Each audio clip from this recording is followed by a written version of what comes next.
candidat à ce maillot à pois à Paris.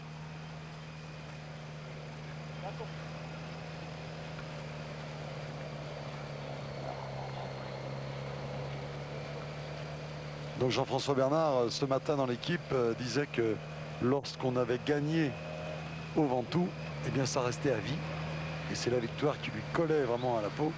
Et lorsqu'on évoque sa carrière, invariablement, on cite cette victoire.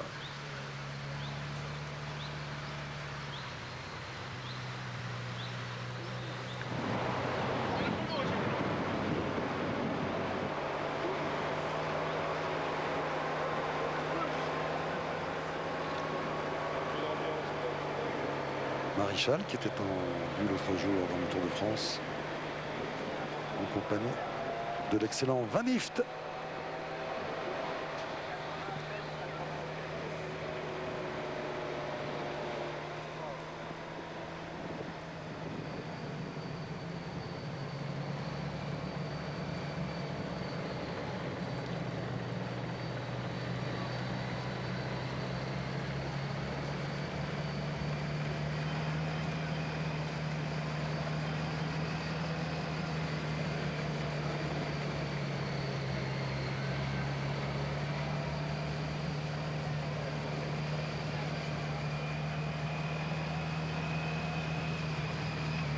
Jean-Marc Lénoret, toujours très attentif, me fait remarquer qu'il n'y a pas de ravitaillement prévu aujourd'hui.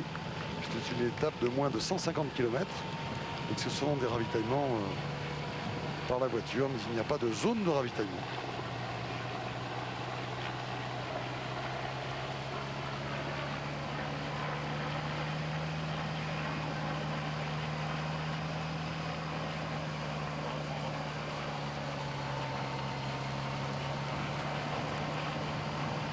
Et si on écoutait le premier Français du classement général au micro de Claude Aymar ce matin, il s'agit bien sûr de Christophe Moreau. Avait-il une certaine appréhension ce matin au moment de se frotter au Mont Ventoux? Bien sûr, aujourd'hui, je crois que aujourd'hui tout le monde appréhende cette montée du Ventoux. Elle est difficile, à chaque fois elle est à la hauteur de ce que l'on attend, c'est-à-dire des écarts, des différences, les meilleurs et les plus forts à l'avant. Donc aujourd'hui, ça va être encore une montée où il y aura encore des écarts, où il y aura de la course. Et puis c'est vrai que pour le classement général, il est important de faire une belle étape aujourd'hui. Alors vous êtes à 5 minutes 10 d'Armstrong, vous pensez pouvoir reprendre du temps aujourd'hui? Vous savez, Armstrong a l'air impérial et très très fort. Donc reprendre du temps Armstrong, c'est peut-être pas le mot aujourd'hui, mais en tout cas de conserver un petit peu l'acquis que j'ai eu sur Hautacam, essayer de suivre les meilleurs le plus loin possible. Et puis pourquoi pas, si de surcroît comme à Hautacam, j'ai un petit peu de réserve, pourquoi pas essayer de tenter quelque chose. Mais cela dit, avant tout, il faudra essayer de, comme on dit, de s'accrocher le maximum, puis de voir un petit peu comment ça va se passer. Mais Armstrong a l'air si fort qu'on a l'impression qu'aujourd'hui rien peut lui, il peut rien lui arriver, quoi. Je crois que sur une montée aussi dure, aussi longue, si on le laisse au pied avec le peloton, ou en tout cas avec les meilleurs, je crois qu'il va être à tout moment pouvoir déclencher une attaque et faire exploser tout le monde. Donc véritablement pas trop de surprises aujourd'hui pour Armstrong, je pense. Ça, c'est quand même assez surprenant comme propos, hein. C'est une sorte de fatalité qui s'abat sur le peloton. Et c'est vrai que Lance Armstrong est tellement impressionnant qu'on craint pour le peloton qu'il mette un deuxième coup de marteau aujourd'hui.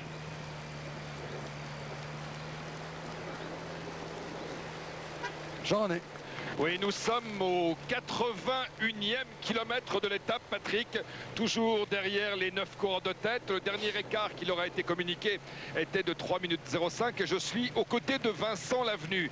Parce que, en fait, pour vous, Vincent Lavenu, cette journée est la journée des contrastes. Il y a la satisfaction de voir Kivilev et Agnolouto qui a été à l'origine de l'échappée devant. Mais il y a aussi, je l'imagine, une grande déception avec l'abandon de Yann Kirsipou. Alors, tout d'abord, expliquez-nous pourquoi Yann Kirsipou, qui avait gagné une étape qui avait été maillot jaune l'an dernier, pourquoi a-t-il quitté le Tour de France?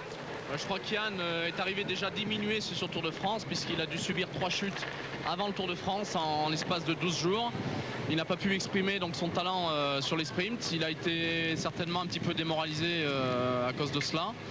Et là aujourd'hui, bah, écoutez, il y a une chute en début d'étape. Il a donné sa roue à Benoît Salmon et s'est retrouvé dans un groupe d'attardés et lâché. Donc compte tenu de l'étape d'aujourd'hui et le final très difficile, je crois que le moral n'a pas suivi également. C'est une désillusion pour vous. C'était votre leader au départ du tour. C'était notre leader, il avait le numéro 1 de l'équipe et notre confiance. Bon, cette confiance, on va continuer bien évidemment à lui donner pour le reste de la saison. C'est un garçon qui nous apporte beaucoup de satisfaction tout au long de l'année. Bon, visiblement, ce Tour de France, cette année n'était pas fait pour lui. Il y avait beaucoup d'aléas. Maintenant, on a tout de même une équipe offensive et on peut le voir aujourd'hui avec justement l'attaque de 2 de nos coureurs et notamment Agnoloto qui a lancé le coup. On a également Kivilev qui est là, qui est notre leader, même si on est loin au classement général. Mais ça peut être une bonne opération à long terme. Oui, mais justement, c'est la question que je voulais vous poser, Vincent Lavenu, parce que bon, la présence d'Agnoloto déclenchant une échappée, c'est une surprise pour personne, c'est son tempérament naturel. Mais Kivilev, il peut être une des révélations de l'étape d'aujourd'hui. Ça fait un moment qu'il tourne autour, Kivilev, qu'il fait des places, voilà. notamment en montagne. C'est vrai que c'est un bon grimpeur. Bon. Là simplement c'est un petit peu tôt, il n'y a que 3 minutes et quelques d'écart, ça fait trop peu pour ce type d'étape. Je crois que pour avoir une chance au niveau de l'étape, il faudrait au moins 6 à 7 minutes au pied du Ventoux pour pouvoir l'espérer quelque chose. Bon là ça se dessine pas mal, tous les coureurs ne roulent pas vraiment dans l'échappée, ça contrarie un petit peu l'avancement de l'échappée. Mais il vaut mieux tout de même être échappé que lâché, donc on va partir de ce principe-là. Ouais, merci Vincent. On vient de nous dire, Patrick, par le canal de Radio Tour, que l'écart était maintenant de 3 minutes 20 secondes. Je pense que vous en avez la confirmation. Oui, 3,25 même maintenant. Ah, oui. Avec, c'est vrai, on le voit à l'image, une entente un peu meilleure en tête. Alors parlons justement d'Andrei Kivilev. C'est vrai que d'aucuns ont fait de lui un coureur capable d'être dans les 10 premiers du Tour de France. Il est pour l'instant 48e au général à 21 minutes. Mais c'est vrai qu'il a le potentiel et il aime raconter une histoire. Andrei Kivilev, lui qui est né à Talklikorgan au Kazakhstan, eh bien il raconte que sa maman lui a raconté l'histoire suivante. Alors je cite Kivilev: quand je suis né, mon père a fait tourner mes jambes avec ses mains et s'est exclamé: tu es fait pour le vélo, Andrei. Jolie histoire. Alors qu'il avait choisi le judo. Il était international junior dans son pays et puis il s'est blessé au bras. Donc comme il avait un problème de bras, il a préféré faire un peu de vélo pour faire de la rééducation. Et Andrei Kivilev, que vous découvrez ici, eh bien, est devenu coureur cycliste professionnel. Et en plus, il a été étudiant assez longtemps. Il a aujourd'hui 26 ans, il a 27 ans bientôt.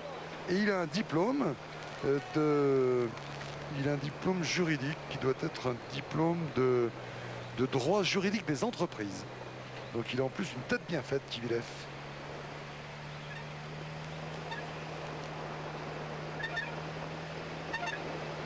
Bon appétit.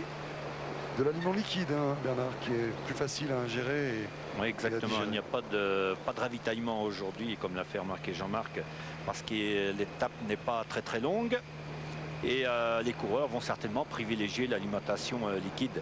Il ne faut pas arriver au pied du Ventoux en ayant l'estomac surchargé par un sandwich ou pour une alimentation qui mettrait trop longtemps pour digérer. Ah, la lavande. La lavande du Vaucluse et la lavande de la Drôme, pas très lointaine. Deux très beaux départements.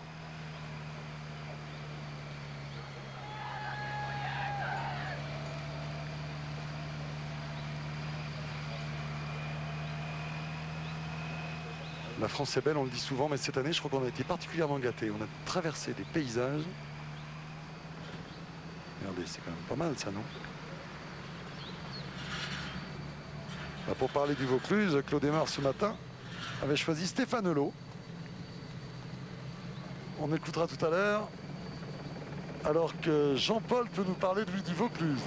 Oui, le Vaucluse, puisque vous évoquiez la lavande, c'est vraiment la route des parfums, du thym, du romarin. Et tout cela chanté par Giono et Pagnol.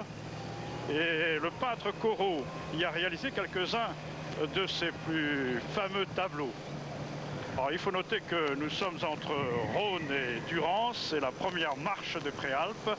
Et le Vaucluse regroupe le comtat venessin, le comtat d'Orange et la partie nord de la Provence. Voilà, alors donc dans les ressources, on peut parler des vignobles célèbres bien sûr, le Châteauneuf du Pape, Gigondas, Puy de Ventoux, etc. Et c'est consommé avec modération. Oui, à consommer avec modération, des fruits